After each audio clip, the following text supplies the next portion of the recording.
பெருகி போன தெருநாய்களால பாதசாரிகளுக்கும் குழந்தைகளுக்கும் பெண்களுக்கும் முதியவர்களுக்கும் வாகனம் ஓட்டிட்டு போகக்கூடியவங்களுக்கும் பயங்கர பிரச்சனை அப்படின்ற இது ஓடிட்டு இருக்கு.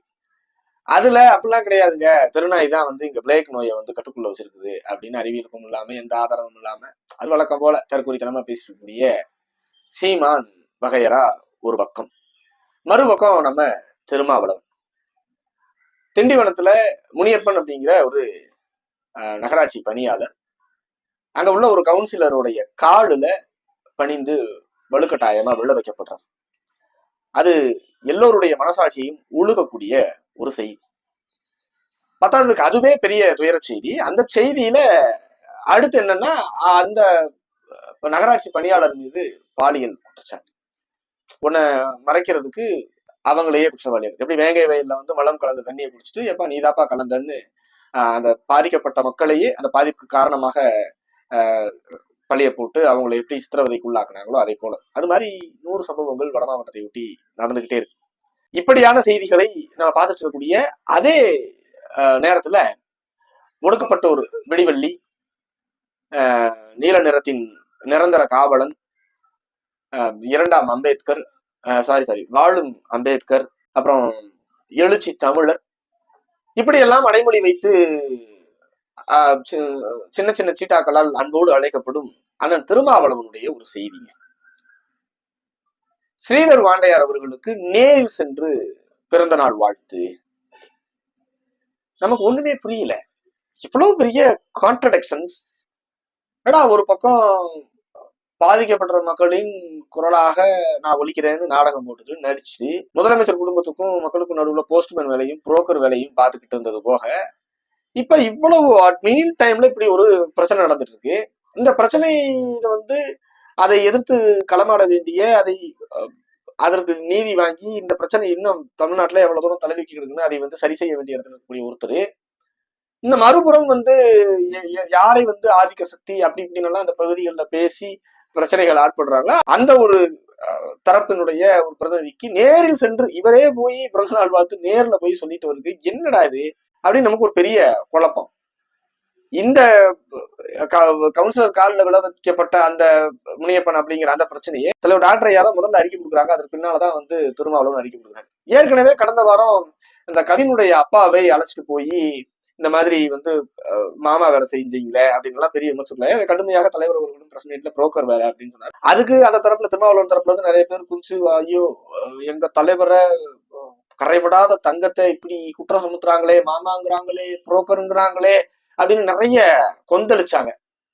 இதத்தான் சொன்னது. இதுக்கு பேரு தான் புரோக்கர் வேலை. இப்ப இவங்களை இந்த காலில் விட வச்சாங்களே, அவங்களே இப்ப முதலமைச்சர் வீட்டு கூட்டு போறாரு. என்னது இது?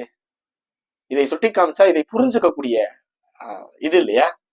இந்த மாதிரியான சம்பவங்கள் எல்லாம் பார்க்கும் பொழுது யார் மீது கோபம் வருதுன்னா திருமாவளவன் மீது நமக்கு பெருசா கோபம் வர மாட்டேங்குது. ஏன்னா திருமாவளவன் தன்னுடைய அந்த பதவியினுடைய பவர் தெரியாதவர், அந்த பதவியை வைத்து மக்களுக்கு ஏதாவது செய்ய முடியுமான்னா அதை கூட தெரியாதவர். ஏன்னா அவருடைய ஜீன்லயே சம்திங் ஏதோ ப்ராப்ளம் போல. அவர் வந்து காலம் முழுவதும் அதிகார வர்க்கத்திற்கும் அடித்தட்டு மக்களுக்கும் இடையேயான பிரச்சனைகளை மடைமாட்டுகிற, பிரச்சனையை பெரிதாகாமல் பார்த்துக் கொள்ளுகிற ஆளும் தரப்பின் அடியாளாக, ஒரு ஏஜெண்டாக, புரோக்கராக மட்டும்தான் இருக்க முடியும். அது அவர் தொடங்கிய காலத்திலிருந்து இந்த நாள் வரைக்கும் இருக்கக்கூடிய சான்றாகவே அவர் பல சம்பவங்கள் இருக்கு. ஆனால் அந்த மக்கள் தானாக கொதித்து கொந்தளிக்க வேண்டாமா? அந்த மக்கள் ஏதோ எண்ணிக்கையில் மிக குறைவான மக்களா? எண்ணிக்கையில் இவ்வளவு பெரிய பெரும்பான்மையான மக்கள், இத்தனை பெரும்பான்மையான மக்களை ஒரு கோயில் யானைகளாக மாற்றி அவர்களை ஆளும் தரப்பினுடைய நிரந்தர அடிமைகளாக மாற்றுவதுதான் புரட்சியா?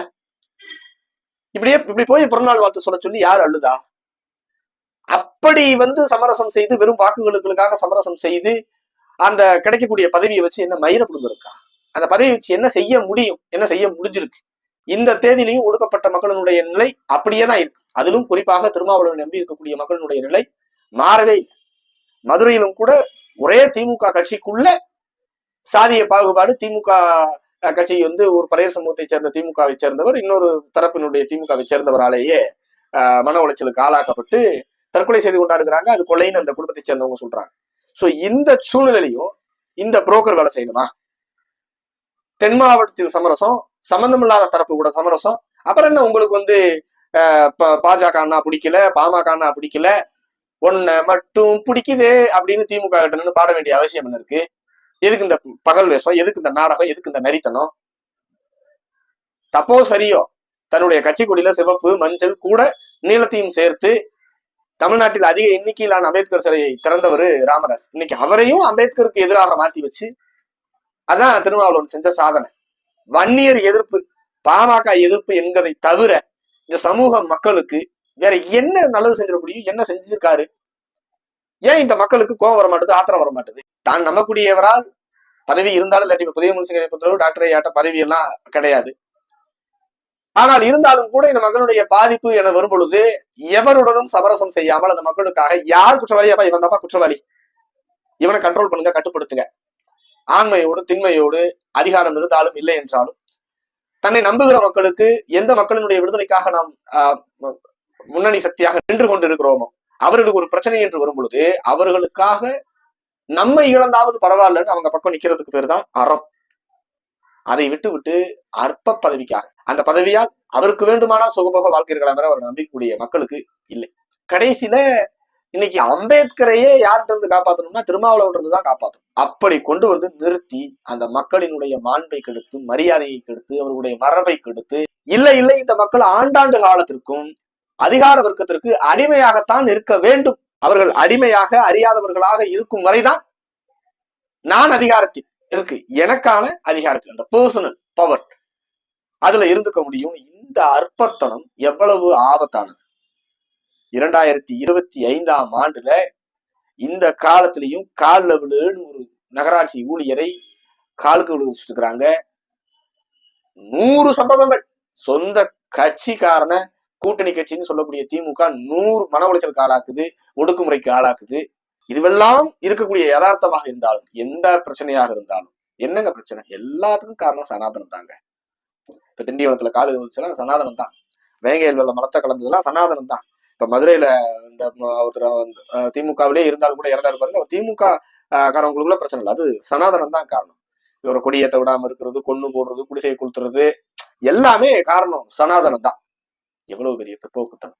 எங்க குற்றம் நடந்தாலும் குற்றவாளிகளுக்கு ஆதரவாக நின்று அந்த குற்றத்தால் பாதிக்கப்படுகிறவர்களுக்கு எதிராக நிற்பது எழுச்சி தமிழர்.